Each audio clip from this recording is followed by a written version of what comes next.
स्वागत है एक बार फिर से आप सबका CTCA के इस ट्रेनिंग सेशन में। और आज हम बात करने वाले हैं बेसिक में डेटेड इफ फॉर्मूले की। जी हाँ, डेटेड इफ जो एक ऐसा फॉर्मूला है जो बेसिकली दो डेट्स के बीच का अंतर बताता है, राइट। अब अंतर आप समझते ही हैं। मान लीजिए दो डेट्स लिखी हुई हैं, डेट ऑफ बर्थ मेंशन कर सकते हैं आप यहाँ पे। एग्जाम्पल के लिए आपने लिखा 10 अगस्त 2001, किसी की डेट ऑफ बर्थ है 10 अगस्त 2001 और आज की तारीख है, आज यहाँ पे लिख दीजिए। ये हमने डेट्स लिखी।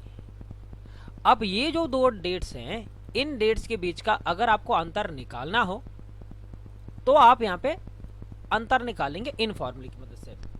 पहली बात तो ये समझिए, जब भी दो डेट्स दी गई होंगी, अंतर मतलब होता है, अगर आप देखें तो दो डेट्स का अंतर आएगा ईयर वाइज, मंथ वाइज और डेट वाइज। दो ही ऑप्शन है कि इस डेट से लेके इस डेट के बीच में कितने साल हुए हैं, कितने महीने हुए हैं और कितने दिन हुए हैं, बस यही मतलब है। तो सबसे पहले आप यहाँ पे ईयर मेंशन करें, फिर आप लिखें मंथ, फिर आप लिखें डे। तीन ऑप्शंस। अब सीधा सा ऑप्शन है, डेटेड इफ जब आप लिखते हैं तो आता ही नहीं है फॉर्मूला, होता है बट हिडन फॉर्मूला होता है, तो आपको इसको पूरा का पूरा लिखना पड़ेगा, डेटेड इफ, इस तरह से।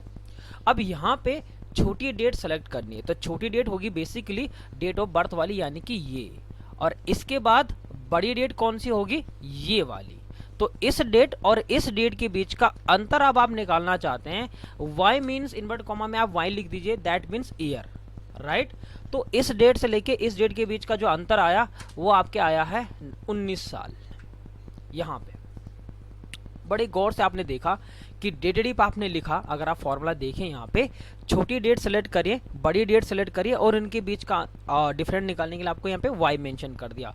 और सेम चीज है मंथ निकालने के लिए, डेटेड इफ इस तरह से, छोटी डेट सेलेक्ट, कॉमा करके बड़ी डेट सेलेक्ट।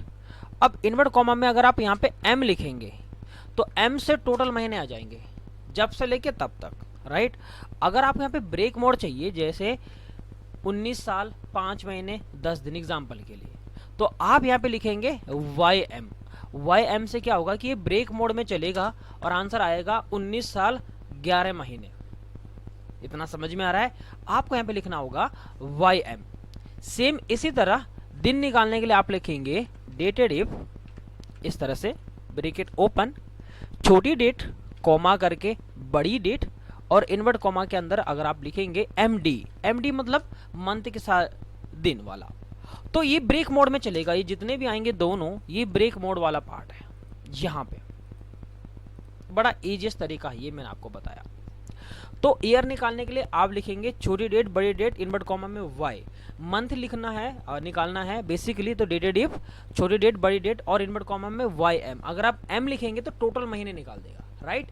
अब आपको ये पता करना है, ये आपका ब्रेक मोड निकला, अब आपको ये पता करना है कि टोटल महीने कितने हुए हैं आपके पास और टोटल दिन कितने हुए हैं। तो इसके लिए आपको यहाँ पे यूज करना है डेटेड इफ, इस तरह से,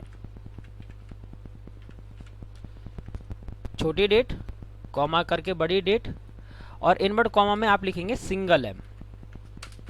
तो आपके पास 239 आपके मंथ हो चुके हैं। बड़ा इजीएस्ट तरीका आपको समझ में आ रहा है। और सेम इसी तरह अगर आपको यहाँ पे टोटल दिन पता करने हैं तो डेटेड इफ लगाएं और छोटी डेट और बड़ी डेट सेलेक्ट करके इनवर्ट कॉमा में आप लिख देंगे D ओनली। तो ये पोर्शन आपका आ जाएगा कि इस डेट से लेके इस डेट के बीच में 7291 दिन हो चुके हैं और इस डेट से लेके इस डेट के महीने में, यानी कि बेसिकली 19 साल के अंदर अंदर आपके पास 239 महीने आए। अगर आप यहाँ पे ध्यान से देखें, इसको प्रूफ करने के लिए आप क्या कर सकते हैं, बड़ी डेट में से छोटी डेट घटा सकते हैं इस प्रकार, तो इतने ही दिन आएंगे, ये तो मैच कर जाएगा। पहला तरीका ये है। अगर इसको आपको मैच करना है, अब आपके पास यहाँ पे 19 CR आए, कुछ नहीं करिए, इस 19 साल को आप 365 से गुणा करो। अगर आपको ये प्रूफ भी करना है तो 365 निकाल के 6935 दिन आते हैं। उसके पास आपके पास 11 महीने भी हैं और 17 दिन भी है। एग्जाम्पल के लिए मैं हर महीने को मान लेता हूँ 30, हर महीना हमारा 30 आता है, एग्जाम्पल के लिए, जस्ट एग्जाम्पल, 17 दिन और अगर आप इन सबको जोड़ेंगे सम के माध्यम से तो आंसर आपके पास क्या आएगा, 7282। फिर भी 9 दिन का अंतर आ रहा है। 9 दिन का अंतर इसलिए आ रहा है क्योंकि 19 साल के अंदर अंदर में लीप ईयर भी आपके होंगे, ठीक है। पहला तरीका ये है। दूसरा तरीका ये है कि यहाँ पे फिर भी आपके पास अगर मैं देखूँ तो 19 को आप 4 से डिवाइड करेंगे तो बेसिकली 4 साल, राइट। 4 दिन और जोड़ के 7286 हो जाएगा। फिर भी आपके पास 5 दिन का डिफरेंस आएगा। एक्चुअली हर महीने आपका 30 भी नहीं जाता। यहाँ पे अपने हिसाब से आप इसको जब पूरा कैलकुलेट करेंगे, अगस्त से लेके और जुलाई तक के जितने भी दिन होंगे वो बेसिकली आपके 30 नहीं जाएंगे, ऊपर नीचे जाएगा, तो आपका ये पूरा का पूरा कैलकुलेट हो पाएगा। तो ये तरीका है आपका डेटेड फॉर्मूले का, जो बेसिकली अंतर बताता है दो डेट्स के बीच का। पहले छोटी डेट सेलेक्ट करनी होगी, फिर बड़ी डेट सेलेक्ट करनी होगी।